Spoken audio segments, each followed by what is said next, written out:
ജമ്മു കാശ്മീരിന്റെ പ്രത്യേക പദവി ആർട്ടിക്കിൾ 370 റദ്ദാക്കിയതിന്റെ 5ാം വർഷത്തിലേക്ക് കടക്കുകയാണ് നമ്മൾ. ഈ സമയത്ത് ജമ്മു കാശ്മീരിൽ അതീവ ജാഗ്രത നിർദ്ദേശിച്ചിട്ടുണ്ട്. BJP ഇതിനെ ഏകാത്മക മഹോത്സവമായി ആചരിക്കാനാണ് തീരുമാനിച്ചിരിക്കുന്നത്. അങ്ങനെ ഒരുപാട് പ്രത്യേകതകൾ ഈ ഒരു 5ാം വർഷത്തിലേക്ക് കടക്കുമ്പോൾ ജമ്മു കാശ്മീരിനെ സംബന്ധിച്ചിടത്തോളം ഉണ്ട് എന്നതൊരു യാഥാർത്ഥ്യമാണെങ്കിൽ പോലും ആർട്ടിക്കിൾ 370 റദ്ദാക്കിയതിന് ശേഷം എന്തൊക്കെ മാറ്റങ്ങളാണ് ജമ്മു കാശ്മീരിൽ ഉണ്ടായത്? ഒരുപാട് ഭീകര പ്രവർത്തനങ്ങൾ ഇതിനു മുന്നേ നടന്നിരുന്നു എന്ന് പറയുന്നു. അതിനുശേഷം ഇതിൽ ഒരുപാട് കുറവുകൾ സംഭവിച്ചു എന്നും കണക്കുകൾ വ്യക്തമാക്കുന്നു. ഇതിൻ്റെ ഒരു പശ്ചാത്തലത്തിൽ ഈ ആർട്ടിക്കിൾ 370 ഉണ്ടായിരുന്ന സമയത്തും അതിനുശേഷവും ജമ്മു കാശ്മീരിൽ ഉണ്ടായ മാറ്റങ്ങൾ എന്തൊക്കെയാണ്? നമ്മളോടൊപ്പം ഇപ്പോൾ AP അഹമ്മദ് സാറാണ് ചേരുന്നത്. സാർ, എന്തൊക്കെ മാറ്റങ്ങളാണ് ഈ ആർട്ടിക്കിൾ 370 റദ്ദാക്കുന്നതിന് മുന്നേയും ശേഷവും ജമ്മു കാശ്മീരിൽ സംഭവിച്ചിരിക്കുന്നത്?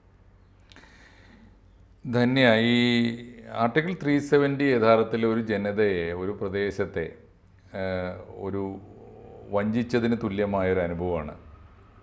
47-ൽ ഇന്ത്യക്ക് സ്വാതന്ത്ര്യം കിട്ടുമ്പോൾ ബ്രിട്ടീഷ് ഗവൺമെൻറ് നമ്മുടെ അതേതാണ്ട് അന്ന് 500-ലേറെ നാട്ടുരാജ്യങ്ങളുണ്ട് ഇന്ത്യയിൽ. അപ്പോൾ നാട്ടുരാജ്യങ്ങൾക്കൊക്കെ ഒരു സ്വാതന്ത്ര്യം കൊടുത്തു. നിങ്ങൾക്ക് ഇന്ത്യയോടൊപ്പം ചേരാം, അല്ലെങ്കിൽ പാകിസ്ഥാൻ്റെ കൂടെ ചേരാം. അപ്പോൾ അന്ന് കാശ്മീരിലെ ഭൂരിപക്ഷം വരുന്ന ജനത മുസ്ലിങ്ങളാണ്. അവിടെ ഭരിച്ചിരുന്നത് രാജാ ഹരിസിംഗ് എന്ന ഹിന്ദു ചക്രവർത്തിയാണ്. ജനങ്ങളെ സ്നേഹിച്ച ചക്രവർത്തിയാണ്. ജനങ്ങൾക്ക് തിരിച്ചും ചക്രവർത്തിയോട് സ്നേഹമുണ്ടായിരുന്നു. ജാതിയും മതമൊന്നും അവർക്കിടയിൽ ഉണ്ടായിരുന്നില്ല. പക്ഷേ അപ്പുറത്ത് മുസ്ലിം ഭൂരിപക്ഷമുള്ള ഒരു രാജ്യമെന്ന നിലയിൽ പാകിസ്ഥാൻ വന്നപ്പോൾ അതിനെക്കുറിച്ച് ഏതാണ്ട് 1940 തൊട്ട് 6-7 കൊല്ലം അതിരൂക്ഷമായ പ്രക്ഷോഭങ്ങളും കലഹങ്ങളുമൊക്കെ ഇന്ത്യൻ മണ്ണിൽ നടന്നപ്പോൾ ഈ കാശ്മീരി ജനതയിലും ഭൂരിപക്ഷത്തിന് ഒരു വ്യാമോഹം വന്നു. ഇങ്ങനെയാണെങ്കിൽ നമ്മുടെ മുസ്ലിങ്ങൾക്ക് മാത്രമായിട്ടൊരു രാഷ്ട്രം വരുമ്പോൾ, രാജ്യം വരുമ്പോൾ ഞങ്ങൾ അതിൻ്റെ കൂടെയാണല്ലോ നിൽക്കേണ്ടത്. അപ്പോൾ അന്ന് ജനങ്ങളുടെ ഭൂരിപക്ഷം വരുന്ന ജനങ്ങളുടെ ഹിതത്തിന് വിരുദ്ധമായി രാജാ ഹരിസിംഗിനാണെങ്കിൽ ഇന്ത്യയോടൊപ്പം നിൽക്കാനാണ് താല്പര്യം. ജനങ്ങൾക്കിടയിൽ ഇങ്ങനെ ഒരു ട്രെൻഡ് ക്രിയേറ്റ് ചെയ്യുകയും ചെയ്തു. പാകിസ്ഥാൻ ഒരു പാകിസ്ഥാൻ വികാരം. അപ്പോൾ അന്ന് ഇന്ത്യ ഗവൺമെൻറ് കൊടുത്ത, പ്രത്യേകിച്ച് നെഹ്റുവിൻ്റെ നേതൃത്വത്തിൽ ഇന്ത്യ ഗവൺമെൻറ് കൊടുത്ത ഒരു പ്രത്യേക പരിഗണനയാണ്, നിങ്ങൾ ഇന്ത്യയിൽ തന്നെ, നിങ്ങൾക്ക് പാകിസ്ഥാൻ്റെ കൂടെ പോയാൽ മുസ്ലിം സംസ്കാരവും മുസ്ലിം ജീവിതവും മുസ്ലിം വിശ്വാസവും മുസ്ലിം അധികാരവും എന്നതല്ലേ, അതിന് സമാനമായൊരവസ്ഥ, ഒരു പ്രത്യേകമായ സ്റ്റാറ്റസ് കാശ്മീരിന് ഞങ്ങൾ തരാം എന്ന് പറഞ്ഞിട്ടാണ് നമ്മുടെ ഭരണഘടനയിൽ പ്രത്യേകമായിട്ട് കാശ്മീരിന് വേണ്ടി മാത്രം ഒരു വകുപ്പുണ്ടാകുന്നത്. അതാണ് ഈ 370-ാം വകുപ്പ്. നെഹ്റു ഒന്നുകൂടി പറഞ്ഞിരുന്നു അന്ന്. നെഹ്റു ആ കൂട്ടത്തിൽ അന്ന് കാശ്മീരികൾക്ക് കൊടുത്ത മറ്റൊരു ഉറപ്പായിരുന്നു പ്ലെബിസൈറ്റ്. പ്ലെബിസൈറ്റ് എന്ന് പറഞ്ഞാൽ ഹിതപരിശോധന, ജനഹിത പരിശോധന എന്ന് പറഞ്ഞാൽ അതൊരു വോട്ടെടുപ്പാണ്. കാശ്മീരികൾക്ക് മാത്രമായിട്ടൊരു വോട്ടെടുപ്പ്. കാശ്മീർ ജനത വോട്ട് ചെയ്യുക, whether you prefer India or Pakistan, whether you want to join with Pakistan or continue with India. അതായിരുന്നു ക്വസ്റ്റ്യൻ. നിങ്ങൾക്ക് ഇന്ത്യയുടെ കൂടെ നിൽക്കണോ പാകിസ്ഥാൻ്റെ കൂടെ പോകണോ? ഒരു ഹിതപരിശോധന നടത്താം. അത് നടത്തിയിട്ട് നിങ്ങൾ തീരുമാനിച്ചോ. അപ്പോൾ നിങ്ങളിൽ ഭൂരിപക്ഷം പേര് എന്ത് തീരുമാനിക്കുന്നുവോ, നിങ്ങൾക്ക് പാകിസ്ഥാൻ്റെ കൂടെ പോകണമെങ്കിൽ പോകാനുള്ള ഓപ്ഷൻ തരാം എന്നുകൂടി പറഞ്ഞതോടുകൂടി ആണ് കാശ്മീർ അന്ന് സമാധാനത്തിലേക്ക് തിരിച്ചു വന്നത്. പക്ഷേ കാലം അതിവേഗത്തിൽ മാറി. ആ അവസ്ഥ 47-ലെ ഓഫറാണത്. അതിനെ തുടർന്നുണ്ടായൊരു വകുപ്പാണത്. പക്ഷേ അതിന് നെഹ്റു പറഞ്ഞിരുന്ന കണ്ടീഷൻ, ഈ വിഭജനാനന്തര കൂട്ടക്കൊലകളൊന്ന് അടങ്ങട്ടെ, ഈ ഒഴുകിപ്പരക്കുന്ന ചോരച്ചാലുകളൊന്ന് ഉണങ്ങട്ടെ, എന്നിട്ട് വേണമല്ലോ വോട്ടെടുപ്പ് നടത്താൻ, ഹിതപരിശോധന നടത്താൻ. അത് ദീർഘകാലത്തേക്ക് ഉണങ്ങിയില്ല. മാത്രമല്ല, വിഭജനാനന്തര കൂട്ടക്കൊല ഇന്ത്യയുടെ അതിർത്തി പ്രദേശത്തൊക്കെ അവസാനിച്ചിട്ടും കിഴക്കൻ ബംഗാളിൻ്റെ അതിർത്തിയിൽ നവഖാലിയിൽ ഉൾപ്പെടെ മഹാത്മാഗാന്ധി നേരിട്ട് ഇടപെട്ടതിനെ തുടർന്ന് അതിവേഗത്തിൽ അവസാനിച്ചു. പഞ്ചാബിൽ അവസാനിച്ചു. അങ്ങനെയൊക്കെ അവസാനിക്കുമ്പോഴും കാശ്മീരിൽ അവസാനിച്ചില്ല. കാരണം കാശ്മീർ ജനത ആഗ്രഹിക്കാത്ത വിധത്തിൽ നിരന്തരമായ കൊലപാതകങ്ങൾ, അക്രമങ്ങൾ, ഭീകരപ്രവർത്തനം നടത്താൻ അമേരിക്കയുടെ പാകിസ്ഥാൻ്റെ കൂടി താല്പര്യങ്ങളും പിന്തുണയും ഉണ്ടായിരുന്നു. പാകിസ്ഥാൻ്റെ പിന്തുണയോടുകൂടി അവിടെ ഒരു പ്രത്യേക ഭീകരപ്രവർത്തനങ്ങൾ ആരംഭിച്ചു. അത് തുടർന്നു വന്നു. ഇന്ത്യയുടെ നിത്യ തലവേദനയായി മാറി. അതുകൊണ്ട് നെഹ്റു വാക്ക് പാലിച്ചോ എന്ന് എന്നോട് ഒരു ചരിത്ര വിദ്യാർത്ഥി എന്ന നിലയിൽ എന്നോട് 78 കൊല്ലമായല്ലോ. ഇപ്പോൾ നെഹ്റു മരിച്ചിട്ട് 64-ൽ നെഹ്റു മരിച്ചു. അപ്പോൾ ഇത്രയും കാലത്തിന് ശേഷം നെഹ്റു വാക്ക് പാലിച്ചോ എന്ന് ചോദിച്ചാൽ പാലിച്ചു എന്നാണ് ഞാൻ പറയുക. കാരണം നെഹ്റു എന്താ പറഞ്ഞത്? ഈ ചോരച്ചാലുകളൊന്ന് ഉണങ്ങട്ടെ, എന്നിട്ട് നമുക്ക് ഹിതപരിശോധന നടത്താമെന്ന്. കാശ്മീരിൽ ഇന്നോളം ചോരച്ചാലുകൾ ഉണങ്ങിയിട്ടില്ല. അതെന്തുകൊണ്ട് എന്ന് ചോദിച്ചാൽ ഇന്ത്യ ഗവൺമെൻറ്റിന് അതിൽ ഉത്തരവാദിത്വം ഉണ്ടോ? അതല്ല, പാകിസ്ഥാൻ ഗവൺമെൻറ്റിനാണ് ഉത്തരവാദിത്വം. രണ്ടുമല്ലാത്തൊരു വാദമുണ്ട് അവിടെ. പാകിസ്ഥാനിൽ കഴിഞ്ഞ 10-80 കൊല്ലമായി 10-78 കൊല്ലമായി നിലനിൽക്കുന്ന ഒരു വാദം, കാശ്മീരിൽ നിലനിൽക്കുന്ന ഒരു വാദം, പാകിസ്ഥാൻ്റെ കൂടെ ചേരണോ ഇന്ത്യയുടെ കൂടെ ചേരണമോ എന്ന് ഇന്ന് കാശ്മീരികളോട് ചോദിച്ചാൽ രണ്ടുമല്ല എന്ന് ഉത്തരം പറയുന്ന കാശ്മീരികളായിരിക്കും കൂടുതൽ. Neither New Delhi nor Islamabad, we want azadi Kashmir, സ്വതന്ത്ര കാശ്മീർ വാദവും ഉന്നയിക്കുന്നുണ്ട്. ഈ വാദങ്ങളൊക്കെ ഉന്നയിക്കുമ്പോൾ പലതരത്തിലുള്ള ഭീകരപ്രവർത്തനങ്ങൾ നടന്നുകൊണ്ടേയിരിക്കുമ്പോൾ അത് ഇന്ത്യ ഗവൺമെൻറ്റിനെതിരായിട്ടാണ്, അത് പാകിസ്ഥാൻ ഭീകരവാദികൾ നയിക്കുന്നതുണ്ട്, അവരോടുള്ള ഇന്ത്യൻ പട്ടാളത്തിൻ്റെ ചെറുത്തുനിൽപ്പുണ്ട്, ഇന്ത്യയിലെ തന്നെ ടെററിസ്റ്റുകളുണ്ട്, അവരെ അടിച്ചമർത്താൻ വേണ്ടി ഇന്ത്യ ഗവൺമെൻറ് നടത്തിയ ഇടപെടലുകളുണ്ട്. എന്തൊക്കെ പറഞ്ഞാലും കഴിഞ്ഞ 8 പതിറ്റാണ്ട് കാലമായി 80 കൊല്ലത്തോളമായി കാശ്മീർ എന്നും ചോരച്ചാലുകൾ ഒഴുകിക്കൊണ്ടിരിക്കുന്നു. ആ വ്യാമോഹമാണ് സത്യത്തിൽ. ഞങ്ങൾ ഇന്നല്ലെങ്കിൽ നാളെ പ്ലബിസൈറ്റ് നടക്കും, ഒരു ഹിതപരിശോധന നടന്നേക്കുമെന്ന വ്യാമോഹത്തിൻ്റെ പുറത്ത് നിന്ന ജനതയാണ്. അവർക്ക് റിയാലിറ്റിയിലേക്ക് വരാനിടയായത് 2019 മോദി ഗവൺമെൻറ്റിൻ്റെ നിർണായകമായ ഇടപെടലോടുകൂടിയാണ്. മോദി ഗവൺമെൻറ് അത് വെറുതെ പറഞ്ഞതല്ല, ഒരു സുപ്രഭാതത്തിൽ നടപ്പാക്കിയതല്ല. അത് തെരഞ്ഞെടുപ്പ് പ്രകടന പത്രികയിൽ പ്രഖ്യാപിച്ച് ഇന്ത്യയിൽ ഉടനീളം നടന്ന ഇലക്ഷൻ ക്യാമ്പയിനുകളിൽ അത് പറഞ്ഞിട്ട് ഞങ്ങളിത് ചെയ്യും, ഞങ്ങൾ അധികാരത്തിൽ വന്നാൽ ചെയ്യും എന്ന് പറഞ്ഞ ഒരു പ്രകടന പത്രികയിലെ വാഗ്ദാനം നടപ്പാക്കുകയാണ് ഉണ്ടായത്. സർ, അതിൻ്റെ കൂടെ തന്നെ ചോദിക്കട്ടെ, ഈ 370 റദ്ദാക്കിയതിന് ശേഷം ഇപ്പോൾ BJP സർക്കാർ തന്നെ പറയുന്നു ഒരുപാട് ഭീകരപ്രവർത്തനങ്ങൾ കുറഞ്ഞു, ശാന്തതയുടെ തീരത്തിലേക്കാണ് കാശ്മീർ പൊയ്ക്കൊണ്ടിരിക്കുന്നത് എന്നൊക്കെ പറയുന്നുണ്ട്. പക്ഷെ അത് എത്രത്തോളം പ്രാവർത്തികമാക്കാൻ കഴിഞ്ഞു എന്നുള്ളതാണ്. വലിയൊരു അളവോളം നടന്നിട്ടുണ്ടെന്നാണ് ഞാൻ മനസ്സിലാക്കുന്നത്. സമീപകാലത്താണ് അവിടെ കാശ്മീരിൽ ഇപ്പോൾ തെരഞ്ഞെടുപ്പിൻ്റെ ആരവങ്ങൾ മുഴങ്ങി തുടങ്ങിയപ്പോൾ കാശ്മീർ വലിയ മാറ്റം വന്നു.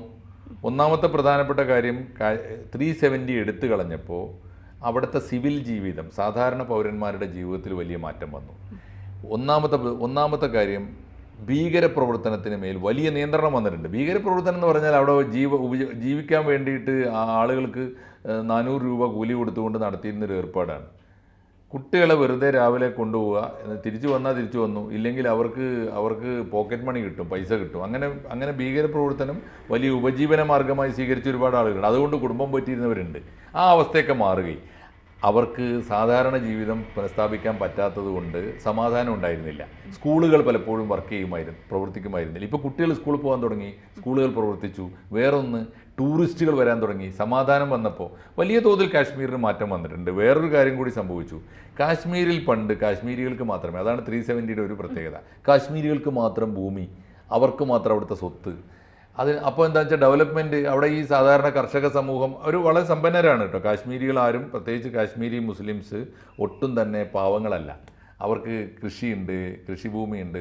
ഭൂമിയില്ലാത്ത ഒറ്റ കാശ്മീരിയും ഇല്ല. വളരെ വ്യത്യസ്തമാണ് അവരുടെ ചിത്രം. സമ്പന്നന്മാരാണ്, വളരെ വളരെ മനോഹരമായ പ്രകൃതിയാണ്, കാലാവസ്ഥയാണ്, എല്ലാമാണ്. പക്ഷേ അവർക്ക് ഉണ്ടായിരുന്ന ഏറ്റവും വലിയ തലവേദന ഈ ഭീകരപ്രവർത്തനമാണ്. അതിനെ കുറേ കൂടി സൂക്ഷ്മമായ തലത്തിൽ നേരിടാനും ഗ്രാസ് റൂട്ട് ലെവലിൽ അടിച്ചമർത്താനും ഒക്കെ കഴിഞ്ഞിട്ടുണ്ട്. ഇപ്പോൾ വീണ്ടും തലപൊക്കുന്നതിൻ്റെ ഒരു കാര്യം, കാശ്മീരിൽ തെരഞ്ഞെടുപ്പ് പ്രഖ്യാപിക്കുന്നു എന്നതാണ് അതിൻ്റെ കാര്യം. കാശ്മീർ തെരഞ്ഞെടുപ്പിൽ, കഴിഞ്ഞ ലോക്സഭാ തെരഞ്ഞെടുപ്പിൽ ഓർമ്മയുണ്ടോ? ലോക്സഭാ തെരഞ്ഞെടുപ്പിൽ കാശ്മീരികൾ വലിയ തോതിൽ പങ്കെടുത്തു. അവർ ഭീതി ഉണ്ടായില്ല. പണ്ട് വോട്ട് ചെയ്യാൻ പേടിയായിരുന്നു. ഏതെങ്കിലും ഭീകര പ്രസ്ഥാനങ്ങൾ പ്രഖ്യാപിക്കും, ഞങ്ങൾ തെരഞ്ഞെടുപ്പ് ബഹിഷ്കരിച്ചിരിക്കുന്നു. അവർ ബഹിഷ്കരിക്കുന്നു എന്ന് പറഞ്ഞാൽ ആകെ 5-6 പേരുള്ള പ്രസ്ഥാനമായിരിക്കും. അവരുടെ കയ്യിൽ തോക്കും ആയതുകൊണ്ട് അവർ ബഹിഷ്കരിച്ചാൽ പോലും ജനങ്ങൾ വോട്ട് ചെയ്യാൻ പോവില്ല. ആ അവസ്ഥ മാറി. സുരക്ഷിതമായി വോട്ട് ചെയ്യാൻ തുടങ്ങിയ ആളുകൾ, ഒരു വ്യത്യാസം. സ്കൂളിൽ പോകാൻ തുടങ്ങി, ടൂറിസ്റ്റുകൾ വരാൻ തുടങ്ങി, നിക്ഷേപങ്ങൾ പുറത്തുനിന്ന്. അതാണ് പ്രധാനപ്പെട്ട കാര്യം. പുറമേ ഉള്ളവർക്ക് നിക്ഷേപിക്കാൻ പറ്റി. പണ്ട് അവിടുത്തെ 1 ഇഞ്ച് ഭൂമി പോലും പുറമേ ഉള്ളവർക്ക് വാങ്ങാൻ പറ്റില്ല. ഇപ്പോൾ പുറത്തുനിന്ന് നിക്ഷേപം വരാൻ തുടങ്ങി, പുതിയ ബിസിനസ്സുകൾ വരാൻ തുടങ്ങി. ബിസിനസ് വന്നാൽ തന്നെ അനിവാര്യമായിട്ടും സമാധാനം വരും. കാരണം സമാധാനം ഇല്ലെങ്കിൽ കച്ചവടം നടക്കില്ല. അപ്പോൾ വലിയ മാറ്റം കാശ്മീരിൽ വന്നിട്ടുണ്ട്. പക്ഷേ ഇനി കാശ്മീരിൽ അവശേഷിക്കുന്ന ഒരു പ്രശ്നം എന്താണെന്ന് വെച്ചാൽ, ഈ 80 കൊല്ലമായി കാശ്മീരികളെ ഈ 370ൻ്റെ ആനുകൂല്യം ചൂണ്ടിക്കാണിച്ചിട്ട് ഇന്നല്ലെങ്കിൽ നാളെ കാശ്മീരികൾക്ക് എന്തോ ഇന്ത്യയിൽ പ്രത്യേകമായ അവകാശമുണ്ട്, അത് ഉള്ളത് കൊണ്ടാണല്ലോ നമുക്ക് 370 തന്നത്, അപ്പോൾ രാജ്യം ഇന്ത്യയിൽ ആർക്കും ഇല്ലാത്തൊരു പരിഗണന നമുക്ക് തരുന്നുണ്ട്, നമ്മളത് അർഹിക്കുന്നുണ്ട് എന്ന ഈ പ്രിവിലേജ് ഉണ്ടല്ലോ, ഈ പ്രത്യേകമായ അവകാശബോധം വളർത്തിയവരാണ് കാശ്മീരിലെ രാഷ്ട്രീയ പാർട്ടികളൊക്കെ. അത് നാഷണൽ കോൺഫറൻസ് ആയാലും PDP ആയാലും, മെഹബൂബ മുഫ്തിയുടെ PDP ഇപ്പോൾ ഇത് കരിദിനമായി ആചരിക്കാനൊക്കെ തീരുമാനിച്ചിട്ടുണ്ട്. ഈ ദിനം അവരെല്ലാ കൊല്ലം ചെയ്തു വരുന്നുണ്ട്. എന്താ കാര്യം എന്ന് വെച്ച് കഴിഞ്ഞാൽ അവരുടെ ഈ സ്വപ്നതുല്യമായ ഒരു പ്രിവിലേജ് ഉണ്ടല്ലോ, അത് നഷ്ടപ്പെട്ട് കഴിഞ്ഞിരിക്കുന്നു എന്നേക്കുമായി എന്ന ബോധ്യം അവർക്കുണ്ട്. ഇപ്പോൾ കാശ്മീരിൽ വേറൊരു പ്രശ്നം, കാശ്മീരിന് സംസ്ഥാന പദവി എടുത്തു കളഞ്ഞു, എന്നിട്ട് കേന്ദ്ര ഭരണ പ്രദേശമാക്കി, യൂണിയൻ ടെറിട്ടറിയാക്കി മാറ്റി. കാശ്മീർ ഒന്ന്, ജമ്മു കാശ്മീർ ഒന്നും, ലഡാക്ക് മറ്റൊന്നും. അതിൻ്റെയും പ്രത്യേകതയുണ്ട്. ലഡാക്ക് ബുദ്ധന്മാർക്ക് ഭൂരിപക്ഷമുള്ള ബുദ്ധ ഭൂരിപക്ഷ പ്രദേശമാണ്. ഈ കാശ്മീർ മുസ്ലിം ഭൂരിപക്ഷ പ്രദേശമാണ്. അതിനിടയിൽ ഒരു ജമ്മു ഉണ്ടായിരുന്നു, അത് ഹിന്ദു ഭൂരിപക്ഷ പ്രദേശമാണ്. പക്ഷേ ജമ്മുവും കാശ്മീരും ഒരുമിച്ച് ഒരൊറ്റ കേന്ദ്രഭരണ പ്രദേശമായി. എല്ലാവർക്കും സമാധാനത്തോടെ ജീവിക്കാമെന്ന അന്തരീക്ഷം വന്നു. ജമ്മുവിലാണ് കാശ്മീരി പണ്ഡിറ്റുകൾ ഉണ്ടായിരുന്നത്. അവർ പ്രാണനും കൊണ്ട് ഓടിപ്പോയൊരു കാലം ഉണ്ടായിരുന്നു. അവർക്ക് ഈ ഇസ്ലാമിക ഭീകരവാദികളാണ് അവരെ ആക്രമിച്ചത്, കാശ്മീരികളായ സാധാരണ മനുഷ്യരല്ല. അവർക്ക് പണ്ഡിറ്റുകൾ, കാശ്മീരി പണ്ഡിറ്റുകളോട് സന്തോഷപൂർവ്വം ഒരുമിച്ച് ജീവിച്ചു കൊള്ളാം, നൂറ്റാണ്ടുകളായിട്ട് ജീവിച്ചു വന്നവരാ. അവരെ ശത്രുക്കളായിട്ട് കണ്ടത് ഇവൻ ഹിന്ദുവാണ്, നമ്മുടെ പ്രത്യേക അവകാശം ഇവൻ അനുഭവിക്കും, അതാണ് വാദം. അറിയില്ലേ, 370 പ്രകാരമുള്ള കാശ്മീരികൾക്കുള്ള പ്രത്യേക അവകാശം ഞങ്ങൾ മുസ്ലിങ്ങളായതുകൊണ്ട്, കാരണം മുസൽമാന്മാരാണല്ലോ പാകിസ്ഥാൻ്റെ കൂടെ പോകണമെന്ന് ആവശ്യപ്പെട്ടത്, അതുകൊണ്ട് മുസൽമാന്മാർക്കുള്ള പ്രത്യേക അവകാശം ഹിന്ദുക്കളായ കാശ്മീരി പണ്ഡിറ്റുകൾ അനുഭവിക്കുന്നു എന്നുള്ളതായിരുന്നു അവരോടുള്ള വിരോധം. അങ്ങനെ കാശ്മീരി പണ്ഡിറ്റുകൾ ഓടിപ്പോയിട്ട് അവിടെ ജീവിക്കാൻ പറ്റാത്ത അവസ്ഥ ഉണ്ടായിരുന്നു. ഇപ്പോൾ അവരൊക്കെ തിരിച്ചു വന്ന് പഴയ സമാധാനത്തോടെ ജീവിക്കുന്നു. കാശ്മീരിൽ കാണാൻ പോയ പലരും ഇപ്പോൾ നമ്മുടെ ഫ്ലോറിൽ തന്നെ പലപ്പോഴും വന്ന് പറഞ്ഞൊരു കാര്യമുണ്ട്, കാശ്മീരി പണ്ഡിറ്റുകൾ പല പ്രദേശങ്ങളും ഇട്ടൊഴിഞ്ഞ് പോയപ്പോൾ അവരുടെ ക്ഷേത്രങ്ങൾ എല്ലാ ദിവസവും തുടച്ചു മിനുക്കി വിളക്ക് കത്തിച്ചിരുന്ന മുസ്ലിം സഹോദരന്മാർ ഇത്രയും കാലം. അപ്പോൾ പുതിയൊരു കാശ്മീർ വരികയാണ്, സമാധാനത്തിൻ്റെ കാശ്മീരാണ്, ശാന്തിയുടെ ഒരു കാശ്മീരാണ്. അത് വരുന്നുണ്ട്. ഓഫ് കോഴ്സ് അവിടെ പുതിയ ഭീകരപ്രവർത്തനം തുടങ്ങിയിട്ടുണ്ട്. പാകിസ്ഥാൻ വെറുതെ ഇരിക്കില്ല. പാകിസ്ഥാൻ മാത്രമല്ല, എൻ്റെ ഒരു നിരീക്ഷണത്തിൽ, എൻ്റെ മാത്രമല്ല നമ്മുടെ വിദേശകാര്യ വിദഗ്ധന്മാരുടെയൊക്കെ നിരീക്ഷണത്തിൽ ഇപ്പോൾ പാകിസ്ഥാനികളെ കൊണ്ട് അവിടെ പുതിയ ശക്തമായ കാശ്മീരിനെതിരായിട്ട് ശക്തമായ ഒരു ഇന്ത്യ, ശക്തമായ കാശ്മീരിനെ സമാധാനപൂർവ്വം പുനഃസൃഷ്ടിച്ചു വരുമ്പോൾ അവിടെ കലാപം ഉണ്ടാക്കാൻ ദുർബലമായ പാകിസ്ഥാനേക്കാൾ ഇപ്പോൾ താല്പര്യം പാകിസ്ഥാനോട് കക്ഷി ചേർന്ന ചൈനയ്ക്ക് കൂടിയാണ്.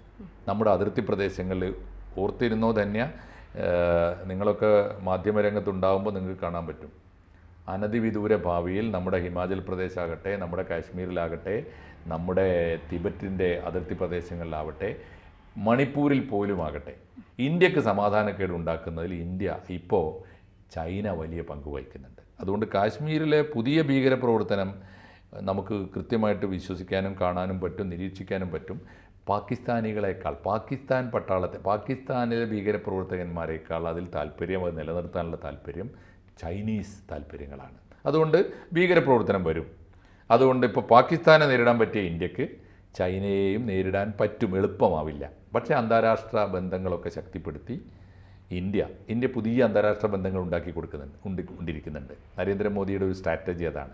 ചൈന ഒഴികെയുള്ള എല്ലാവരോടും, ചൈനയോടും സൗഹൃദത്തോടെ നിൽക്കുന്നുണ്ട്, പക്ഷേ എല്ലാവരോടും ഒരു അന്താരാഷ്ട്ര ബന്ധം ശക്തിപ്പെടുത്തിക്കൊണ്ട് ചൈനയെ നേരിടേണ്ട ഒരു കാലം വരും. വല്ലാതെ വൈകാതെ അത് വന്നേക്കും.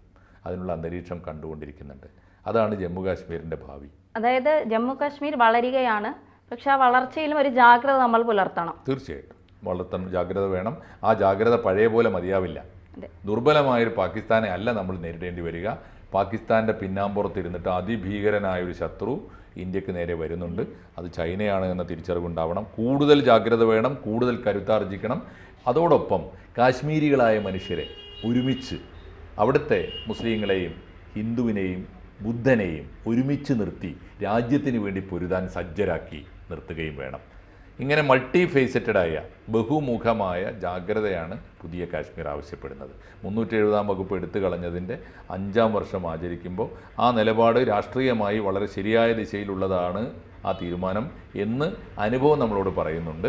എന്നാൽ പുതിയ വെല്ലുവിളികളെ പുതിയ രീതിയിൽ നേരിടുകയും പുതിയ വെല്ലുവിളികളെ പുതിയ രീതിയിൽ അതിജീവിച്ച് നമ്മൾ മുന്നോട്ട് പോകേണ്ടതുണ്ട്, പോകാൻ കഴിയുമെന്ന പ്രതീക്ഷയാണ് ഓരോ ഇന്ത്യക്കാരനും ഉള്ളത്. തീർച്ചയായിട്ടും ഈ വിഷയത്തിൽ നമുക്ക് കൂടുതൽ ചർച്ചകളുടെ ആവശ്യമുണ്ട്. പക്ഷേ ഇപ്പം നമുക്ക് താൽക്കാലികമായി ഈ ചർച്ച അവസാനിപ്പിക്കാം. തീർച്ചയായിട്ടും ഇനിയും ചർച്ച ചെയ്യേണ്ടി വരും. നന്ദി. കൂടുതൽ വാർത്തകളും വിശേഷങ്ങളും നിങ്ങളിലേക്ക് എത്താൻ ABC മലയാളം സബ്സ്ക്രൈബ് ചെയ്യുക, ബെൽ ബട്ടണും അമർത്തുക.